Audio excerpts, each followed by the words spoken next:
Calling all Hoosiers. Calling all Hoosiers. Sup, boys? In this video, I'll be covering how I replaced the battery in my key fob for my E46, and I'll also be covering how I fixed the key assembly for my driver's side door. When I bought the car, the key fobs didn't work, so I could only lock and unlock the car with the key assembly. Well, one day, my key assembly broke, and I could no longer lock or unlock the car. So that left my car getting parked in the parking lots or at my house unlocked, which generally isn't a good idea. But I wasn't afraid of anybody stealing the car because I barely drove anyway. So this is how I made my E46 secure again. Here are the items that you will need to replace the battery in your key fob. The key, super glue, knife, soldering iron, the battery, and possibly electrical solder. So let's get her going, boys. So I started off by putting the key fob in the vise. I didn't really like the metal on metal, so I put a towel around it and then started working at it some more. It took a little bit, but eventually I got it open. And you're about to hear it open. Oh, here it comes. Oh yeah. Here's the key open. As you can see, there's a circuit board and the battery inside.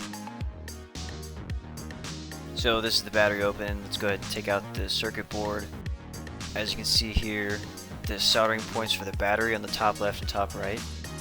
And we're going to attempt to take out the battery by melting those soldering points using the soldering iron. So let's go ahead and get the soldering iron hot and melt these soldering points. I don't know why I decided to put the iron in the vise. Thought it'd be easier. All I have to do now is not burn myself. Fuck! Eventually I got one soldering point melted enough where I could pull off the metal terminal from the battery. Can you see that? You see that? Okay. And then I started to work on the second soldering point. Bruh. And now that the old battery is out, I can solder on the new battery. With the new battery now soldered onto the circuit board and placed into the key fob without actually gluing it together, I can now reprogram the key to the car's EWS. Unfortunately for me, I was trying to program it the wrong way. I kept turning the key to the second click when you're supposed to turn it to the first click. So the process is turn the key to the first click, and you know it's at the first click when the orange screen at the bottom at the dashboard is the only thing that lights up. Take the key out of the ignition, hold the unlock button, and press the lock button 3 times. For me, I had to try it multiple times, but eventually it worked and the car locked and then unlocked, signifying that the key is now programmed to the car's EWS. Press that 3 times, and she fucking works. Mint. So the key that I just displayed locking and unlocking the car is the only key that works. The other key fob had a broken circuit board. Whenever I programmed the car, it locked and would pop open the trunk, but it would not unlock the car. And I'm pretty sure it's because I had a missing piece on it, as displayed here. So with the key fob now programmed to the EWS system, I can now comfortably glue this key fob back together. That is, if the glue would actually come out of the bottle. Bruh?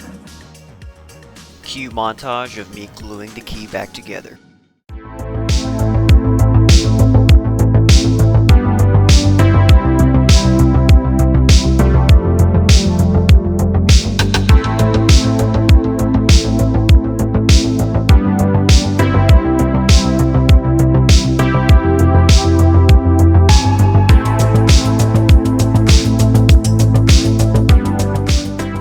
So that's the story on how I fixed the battery in my E46 key fob.